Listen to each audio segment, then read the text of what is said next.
Muito obrigada, obrigada. Boa noite a todos. Muito feliz de estar aqui, a convite da Raquel e da galera da Adrenalina. E, bom, vou começar me apresentando, mas antes eu queria falar uma frase só para vocês lembrarem. A gente conhece muito bem. É uma frase do poeta inglês John Donne, é um poeta do século XVI que fala que nenhum homem é uma ilha. E, ó, Raquel Ilha, nenhum homem é uma ilha. Mas só para iniciar, por quê? Porque hoje eu vou falar sobre contactar, né, e entrar em contato com intérpretes de línguas raras, que eu trabalho bastante com esses intérpretes e como fazer isso, como encontrar esses intérpretes, trabalhar com esses intérpretes. Bom, me apresentando já, né? A Aline já falou um pouquinho. Eu sou Mariana, sou casada, tenho dois filhos pequenos, um de 4 e um de 2. E sou tradutora e intérprete. Bom, eu comecei na interpretação quando eu fui para São Paulo em 2014. Eu dava aula de inglês aqui em Brasília e meu marido foi transferido para São Paulo. E lá tem um curso de interpretação muito conhecido, que é o curso da Lumine, de uma escola. Ele é um dos primeiros cursos de tradução e interpretação aqui do Brasil. E eu comecei a dar aula lá na Lumine e descobri o curso. E falei, então eu vou, né, aproveitar, porque eu já trabalhava com tradução, mas bem assim, pegava uma coisa ou outra. Falei, vou levar a sério, porque eu sempre quis mudar de carreira, não estava muito satisfeita com dar aulas. Então, eu comecei a fazer o curso. O curso é um curso bem puxado, de 2 anos, né? E ele contempla o primeiro ano só a tradução, e no segundo ano você pode escolher se você só quer fazer tradução ou se você quer fazer os dois, tradução e interpretação. Eu escolhi fazer os dois. Então a gente tem muita prática, né? A prática de cabine, prática de várias coisas. É bem interessante o curso. Quem tiver oportunidade, né? Eu recomendo. E foi lá que eu comecei a minha carreira, porque a gente começa a fazer uma rede, né, de contatos com os professores, com os colegas. E lá em São Paulo, assim como todo lugar, é muito importante essa questão do networking. A gente já aprende desde o começo. Mas não é fácil, porque a gente escuta bastante, o mercado está muito saturado, você não vai conseguir entrar, né? Para as pessoas que sempre estão em busca de uma oportunidade, e novatos, a gente fica muito preocupado, porque falam que é uma panelinha, que é muito fechado, que, né, que só se você for um intérprete mais experiente. Vocês sabem, né? Então a gente fica um pouco preocupado com isso. Bom, mas eu continuei fazendo contatos com pessoas, me apresentando. E quando foi em 2017, eu engravidei e, além disso, o meu marido foi transferido. Então eu tive que voltar para Brasília e aí que eu não conseguia trabalho de interpretação mesmo, porque ninguém me conhecia aqui. Então, o que que eu tive que fazer? Eu tive que voltar para a tradução escrita e fiquei só na tradução escrita, com clientes ainda de São Paulo. Bom, foi nessa época que eu conheci o Prose, que eu acho que vocês conhecem também, que é nessa comunidade online. E eu comecei a ter alguns contatos com clientes do exterior, né? E alguns deles me mandavam algumas palavras, eu traduzia, me passavam também para outras pessoas, me recomendavam, e assim eu consegui estabelecer também uma base de clientes internacionais. Bom, depois disso, depois de 2 anos, né, veio a pandemia. Aí, com a pandemia, eu já tinha um cliente que eu fazia muita tradução escrita para ele, bastante mesmo. Ele me ligou, né? E ele me ligou e me falou assim: Mariana, eu sei que você já faz tradução escrita e eu sei que você tem o curso de interpretação. Eu preciso muito que você assuma o lugar do nosso intérprete. Olha a responsabilidade. Eles tinham um intérprete já, mas o nosso relacionamento profissional não está muito bom. Então, eu queria que você assumisse o lugar dele e fizesse para nós as nossas reuniões. Gente, depois de quase 3 anos sem praticar muito a interpretação, eu confesso para vocês, eu entrei em pânico. Eu fiquei assim, meu Deus do céu, não treino há 3 anos. Então, eu foi assim, um pouquinho antes do final de semana. No final de semana, eu comecei a treinar, rever todos os meus materiais e falei: não, vou encarar o desafio. Como eu já fazia muita tradução escrita para ele, eu achei mais fácil, porque eu tinha conhecimento do vocabulário, né? E aí eu comecei a fazer para ele. Logo apareceram outros pedidos desse mesmo cliente. É uma organização de cooperativas que trabalha com o mundo todo, com cooperativas do mundo todo. Então, eles tinham reuniões não só com pessoas que falavam inglês, mas com pessoas que falavam espanhol, pessoas que falavam italiano, todas as línguas que vocês pensarem. E esse cliente também, ele tem uma grande consciência de que a pessoa que se expressa na língua materna, né, se expressa melhor. Então, ele me pediu muitas vezes: Mariana, será que você conhece algum tradutor de búlgaro? Mariana, será que você conhece algum tradutor de esloveno? E eu não conhecia ninguém. Eu tinha minha empresa há 5 anos, mas eu só me contratava, vamos dizer assim, eu só tinha aberto a empresa para mim mesmo, né? Não tinha para contratar intérpretes, nem intérprete de espanhol eu contratava. Então eu comecei primeiro a contratar pessoas que eu já conhecia de São Paulo e depois ele começou a pedir umas línguas que eu, meu Deus, onde que eu vou encontrar esse pessoal? Então eu comecei a minha pesquisa. E aí que eu quero dizer para vocês, como que a gente encontra o pessoal de outras línguas? Como que a gente estabelece isso? Como eu falei, né? Nenhum homem é uma ilha. Então, vamos primeiro para as embaixadas. Eu comecei a mandar e-mail para as embaixadas. E aí tá a dica. Não mandem e-mail para as embaixadas dos lugares, por exemplo, se você quer um intérprete de búlgaro, não manda e-mail para a embaixada da Bulgária, por exemplo, daqui. Porque eles não vão ser tão receptivos quanto o pessoal, por exemplo, lá de Sófia, embaixada do Brasil em Sófia.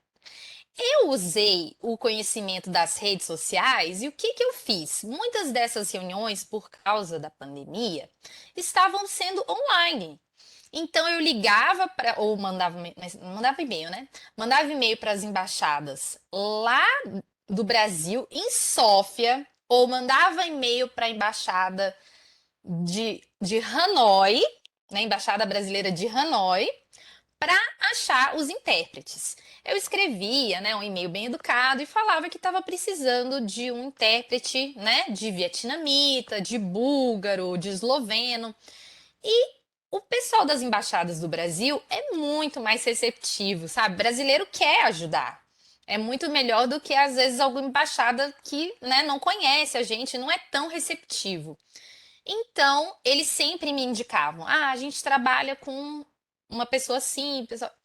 Aí eu falei: "Ah, legal". Então, comecei a entrar em contato com essas pessoas, tal. Essa parte é a mais fácil. Mas também temos aqueles casos que a gente tem que encontrar o intérprete lá, né, pessoalmente. Aí eu vou contar um caso para vocês. Teve uma vez que esse meu cliente pediu para eu achar um intérprete. Era um sábado, gente, um sábado de manhã. E ele me ligou e ele falou: Eu preciso de um intérprete de Farsi português no Irã. Aí eu falei: Gente do céu, como que eu vou achar isso? E ele ainda me disse: Nem adianta você pedir para a embaixada, porque a ministra da Agricultura vai fazer uma viagem e vai estar lá e ela já pegou todos os intérpretes possíveis. Já procuramos, não tem. Entrei em contato com um intérprete de Farsi aqui no Brasil e, acreditem, ele não tinha passaporte que estava válido para viajar. E eu precisava de um intérprete que viajasse em 3 dias. Ia ser impossível. Então, eu comecei a procurar pessoas aqui que pudessem me ajudar. Entrei em contato com um intérprete de árabe que temos aqui em Brasília e ele falou: Eu tenho um grupo de idiomas raros no Facebook. Então, entra lá e pede. Entrei lá, fiz o meu pedido e, por incrível que pareça, me responderam. E era um senhor lá do Irã. Aí, como que você entra em contato? Primeiro contato eu fiz pelo Facebook Messenger. Depois eu pedi para ele um número de Skype, a gente se falou por Skype. E eu quis testar o português dele, porque é claro que eu não vou saber testar o farsi dele, né, gente? Eu não falo farsi. E é muito difícil você saber se a pessoa realmente, né, consegue fazer essa interpretação. Geralmente eu converso para ver o nível de português da pessoa, mas é um pouco difícil, é um pouco arriscado. A gente tem que arriscar um pouco, não tem problema. E aí eu falei com ele me deu todas as informações dele, falou comigo, tinha morado no Rio de Janeiro durante 15 anos e a gente fechou o serviço. Como que eu faço para fechar com essas pessoas, né, em termos de tarifa? Geralmente a gente pergunta, né, inicialmente, mas também eu avalio, né, o mercado, eu faço como se fosse um benchmarking, eu procuro em fóruns do Prose também, para saber mais ou menos quanto que é pago. Para lugares onde, por exemplo, o Irã, ele me pediu para fazer acompanhamento por dia, ele me pediu US$ 100 por dia. E isso é um valor, a cara da gente, isso é um valor é bem baixo, né? Então, geralmente, a gente oferece até mais, né? Assim, eu ofereci mais, porque é um valor baixo, sabe? Mas a gente tem que ver, porque a moeda, né, é diferente e tudo. Então, conseguimos fechar, o nosso cliente viajou e foi um sucesso, mas eu fiquei preocupada uns 10 dias para ver, né, se ia dar tudo certo. Outra questão é a questão do pagamento. Hoje em dia é bem fácil você enviar dinheiro, né? Pelo Wise, pelo PayPal. Mas, por exemplo, nesse do Irã foi um desafio, porque lá eles têm uma sanção enorme e eles não têm bancos estrangeiros, não têm acesso a esses aplicativos. Então, no caso dele, eu mandei o dinheiro pelo meu cliente e ele pagou metade no início do serviço e depois no final. Deu tudo certo. Bom, outros casos também que eu tenho é do Vietnã, também uma intérprete do Vietnã, que ela não se saiu muito bem na parte simultânea, mas no acompanhamento lá no Vietnã ela foi muito bem. Então a gente sempre dá uma chance para as pessoas. A gente não vai encontrar pro par, né, português, por exemplo, vietnamita português, ou então farsi português, ou então búlgaro português. A gente é muito difícil você encontrar pessoas assim perfeitas ou pessoas que façam simultânea. Geralmente você vai pro lado da consecutiva, que é um pouco mais simples, né? Mas é muito difícil. Mas a gente tem que, né, ir adaptando. É, outras coisas também que eu precisei fazer foram legendagem e também voice-over. Já fiz para tailandês, para esloveno, para eslovaco, para vietnamita, tagalog, malaio, todos esses, gente. E que mais? E mais outros tantos também. Italiano, esses aí são normais, são línguas normais, né? Bom, como que eu também geralmente faço esses contatos, né? Já falei do Prose, já falei de pesquisas na embaixada, pergunto para colegas, né? Faço contato em grupos de Facebook, grupos, redes de tradução também. E é por isso que eu falo, né? A gente, quando está nesse ramo de tradução e interpretação, a gente tem que estabelecer redes de contato desde o começo. É muito importante a gente trabalhar com colegas, se apresentar, mostrar que a gente é confiável, Eu tenho meu site, né? Mostro as pessoas, mando o meu currículo, principalmente para as pessoas que às vezes não confiam muito. Ah, o que que essa pessoa está contratando? Falo o nome do cliente, mostro o site do cliente, para as pessoas confiarem mais, né? E assim elas vão aceitando. A gente troca o WhatsApp, troca e-mail, troca Skype. São todas essas formas da gente estabelecer uma confiança entre você e o tradutor ou intérprete que eu estou contratando, né? E em relação a pagamento, eu sempre procuro pagar logo depois do trabalho, nesses casos, se possível. Por quê? Porque isso estabelece também uma relação de confiança maior. Quando eu pago logo depois, não 15 dias depois, não 30 dias depois, a pessoa confia mais em mim e aí depois, numa próxima oportunidade, ela tem grandes chances de não, nem assim, nem, não, como que eu falo, de aceitar instantaneamente um trabalho ou alguma coisa que eu peço para elas fazerem. Então, geralmente eu falo com o cliente, ele me paga e eu já pago logo depois do serviço, logo depois mesmo, assim, acabou o serviço, acabou a reunião, eu já pago, que aí eu estabeleço mais confiança, né? Bom, e deixa eu ver aqui o que mais que eu tenho para dizer para vocês. E também essa relação, essa questão de pagamento, a gente sempre também tem que tentar ver essa questão no orçamento das taxas, porque vamos dizer assim, cada instrumento, né, Wise, PayPal, transferências bancárias, ela tem um custo, tanto para você quanto para a pessoa que recebe o dinheiro.